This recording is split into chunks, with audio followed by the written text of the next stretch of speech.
Well, hi, this is Gayle with BERNINA of Naperville, and yeah, I'm standing right here at the house. Well, actually, what used to be the house, because it pretty much got flattened like a pancake. And I'm really amazed at how quickly it happened. We got out here at 7 a.m.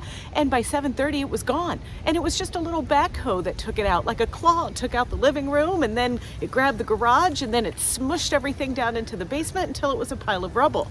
And then amazingly, by the middle of the day, the trucks had come in, took the debris, filled in the hole, and now flat, just like a pancake. And it was really fun because we had Bonaparte there, Chris was there, our project manager Mark was there, and you know what? We love him. He's got such a great sense of humor, and it really makes us realize what good hands we are in with our friends at DJK Custom Homes. So we're super excited that we went with them. We're really enjoying this process, and yeah, it was even a little anticlimactic because I didn't even get to play my song. I came in like a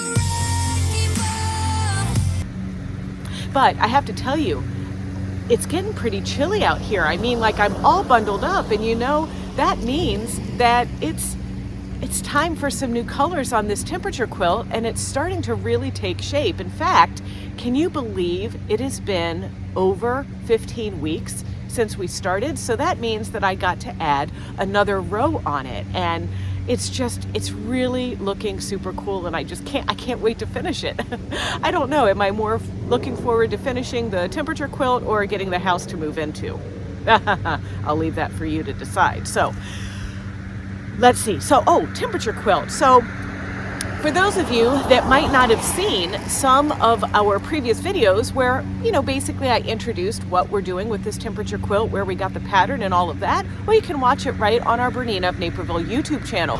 It's youtube.com/BERNINA of Naperville, and there you can also watch some of our other tutorials. You can like, comment, and subscribe. And you can check out all of the links and everything in the first video to the We All Sew project that was designed by my friend Erica Malvina. She picked out all the colors for this, and really was the one that inspired me to use this as a tool to take you along with us to do some sewing stuff and to pick out some of these fun home things that we're picking, like our flooring and our bathtub and all of those things. And I still owe you a little bit of information about that. And I've been posting on our Instagram channel, little things about the house and mood boards and things like that. So if you're not following us on Instagram, the handle. It's at BERNINA of Naperville. So check us out on that. And if you're Tiki-Taki fans, or you do the Tiki-Taki, TikTok, we're also on TikTok at BERNINA of Naperville as well. So you know what? Tearing the house down wasn't the only drama that we had this week. I had like a little mishap with a fake nail. Now, honestly, I have to tell you, with it being, not too far away, maybe 10 days from Halloween, it's only fitting to tell you a little bit of a scary tale. It all starts with like a simple fingernail, right? I try to keep them looking nice because, quite frankly, some of you are a little passionate about the condition of my fingernails, my hair, my lipstick, my whatever. So here's the deal. So there's not much that scares me. I mean, I'm a Gen Xer, so I am that kid that grew up drinking from a garden hose. I was left in the car alone by myself while my mom ran into 7-Eleven. I was also the kid that walked at like maybe 11 years old from my house to the metro, went into DC to go to the Hirshhorn Museum or whatever. When I was in 6th grade, I don't think there was like a nail polish policy, but I went to this private school where we had to wear uniforms, and I wore blue fingernail polish, and the teacher proceeded to get a Dixie cup of gasoline to try to take my nail polish off, and it didn't work. I had to walk to school every day, uphill both ways. So I feel like I've experienced it all until today. So here's the deal.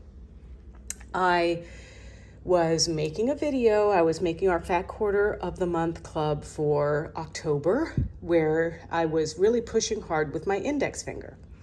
And the index fingernail broke. So no big deal. I finished sewing what I was sewing, went into the kitchen to get my crazy glue. Got the crazy glue, couldn't get the top on just right, whatever. I don't know what I was thinking, but I put the crazy glue in my mouth just to kind of hold it, because, you know, my mouth acts as an additional vessel for holding things. And it squirted crazy glue in my mouth. I got it on my tongue, I got it on the roof of my mouth. It doesn't taste good, ladies and gentlemen, but I did have the foresight to not swallow. So I put everything down, rinsed my mouth out with water, and spit a bunch of times. Then I calmly went into the bathroom to brush my teeth. So I brushed my tongue, I brushed my tongue, I brushed my tongue. I used the bottom of the toothbrush where, you know, it's supposed to be for brushing your tongue. I brushed the roof of my mouth, whatever. Okay, fine. It's almost gone. I think I'll live, but that's pretty much the highlights of this week. All right, well, it's off to do some sewing this weekend, and hope to see you soon. Happy sewing, and you know, check us out, watch some other things if home improvement isn't your jam. All right, thank you.